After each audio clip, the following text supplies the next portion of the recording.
So we've established that the job interview process is necessary and very, very important. If it's so important, then why do firms never, in my experience, give you any guidance on how to conduct a good job interview? You're just pretty much left to get on with it yourself. I've never worked anywhere where any formal interviewing training has been given or coaching on how to conduct an interview, how to get the best out of your hiring process. The most I've ever seen is a form that you might fill in after an interview that you send to HR that captures a few metrics or some free text about the candidate. There's certainly no structure behind it and certainly no formal training or guidance that I've ever seen given. Maybe in some firms that's the case these days, but I think it's pretty rare. And in truth, the job interview process is probably one of the most broken processes in any workplace. Let's take a look at some of the reasons why the job interview process is so bad and what's wrong with it. Inconsistency. Many job interview processes follow no formal structure whatsoever. They're different each time. They have inconsistency of timing, inconsistency of format, inconsistency of personnel. All sorts of different aspects are not consistent, not standardized. The more consistency you've got in your process, the easier it is to make an informed judgment. Bias, especially unconscious bias. Unconscious bias and bias in general is one of the biggest problems in the interview process. Interviewers can make their minds up or be affected by all sorts of aspects that are nothing to do with the job. It's just human nature, and understanding unconscious bias is one of the most important things any interviewer can do to ensure a fair process. Fatigue. Interview processes take a long time, not just to interview one person, but you might be interviewing 10, 50 candidates, 100 candidates, who knows? That can wear you out, it can take a long time, and fatigue can affect not just the performance of candidates, but the performance of interviewers as well. Preparation. We talk all the time about candidates need to be prepared for interviews, but the same goes for the interviewer themselves. I've seen it many times where interviewers just turn up completely unprepared and just wing it. And lack of preparation really shows, and ultimately it means that the interview will get a worse result, will have less ability to judge a candidate properly. Bad questions. I've been in interviews before where as a candidate I've been asked questions that have really, in my opinion, not given any indication as to whether I could do the job. The questions themselves have been of extremely poor quality. Many interviewers still ask questions that just don't matter. I've seen people get fixated on grades at school or grades at college or a small career gap or something like that. It doesn't matter what grade you got at school. It doesn't matter what university you went to. People evolve in their careers, and picking up on small details from years gone by can often be a complete red herring and just not important. Stupid questions. If you were an animal, which animal would you be? How many golf balls can you fit in an Olympic-sized swimming pool? What's your favourite colour and why?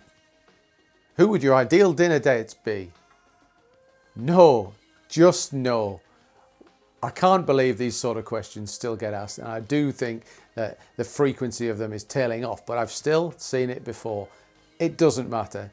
Don't ask stupid questions. They give no relevance as to whether somebody can do the job or not at all. Inappropriate questions. Believe it or not, interviewers still ask about ethnic origin, sexual orientation, family history, geography, personal lives, marital status. These topics still get asked about. Stay away from them. You're not going to gain anything. In some countries, it's even illegal to even go into those subjects.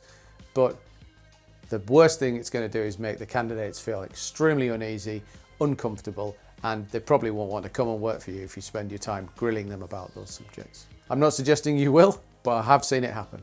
And another reason why the job interview process is so broken: lack of urgency. Processes take so long. I've seen it where a good candidate has been identified and then the hiring manager has sat on it, not got back to the candidate, not given them the right information, not kept them updated, hasn't acted on the process quickly, and you know what? The candidate's off somewhere else. No connection. Making a connection with the candidate is absolutely crucial. We're often told that candidates need to come and impress and sell themselves, but really it's a selling game at both ends. A candidate has got to want to work for your company, got to want to work for your team, and got to want to work for you. So it's really important as a hiring manager that you make some effort to connect with the candidate, to form some sort of rapport, some sort of relationship, and make the interview more of a connected feeling. That way, they'll really want to work for you and you really want them to work for you as well. Dishonesty. It has been said before that job interviews are just two people telling lies to each other for an hour. And studies have shown that 81% of people lie in a job interview. That's pretty high. History doesn't necessarily predict the future. Just because somebody had a bad role, a bad experience at a particular company, maybe a short tenure, something didn't quite go right, they might have fallen out with somebody or even been fired, well, that doesn't necessarily mean that they're a lost cause. It doesn't necessarily mean that they're going to have problems at your organisation. Some interviewers fixate on historical events or other not so good things in the CV. We all have problems, we've all had issues in our career, we've all had gigs that haven't gone so well, but that doesn't mean that we're not up to the job now. What else is wrong with the job interview process? Well, it takes a lot of time. Recruitment, getting the job spec constructed, getting it out to the market, collecting candidates, sifting through the CVs, scheduling interviews. Sometimes those interviews have got multiple rounds, maybe 1, 2, 3, 4 rounds of interviewing. Then making the offer and the HR process for onboarding. It takes ages. We concentrate on things that don't matter. Like I said before, who cares what grades you got at school? Who cares if you even went to school? Who cares if you play sports? Interviewers still fixate on things that don't matter. I've known interviewers who will not hire somebody unless they play team sport because they believe team sport brings a certain resilience to a character. And that may be true, but it's not a reason to not hire somebody. Interviewing is a skill. Just like any other job skill, any other management skill, any other people management skill, interviewing and hiring is a skill that needs to be learned, practiced, evolved, and refined. As an interviewer myself, I'm always looking for ways to improve. I'm always studying the good and the bad interviews I've done. If I make a mistake, I'll learn from it. If I have an interview process that goes well, I'll make sure I take the learning lessons from that. Interviewing is a skill just like any other. So you can see there's a lot wrong with the job interview process. We're going to dive into a lot of these problems later in the videos, so stick around and we'll get stuck in to see what you can do to avoid some of these pitfalls.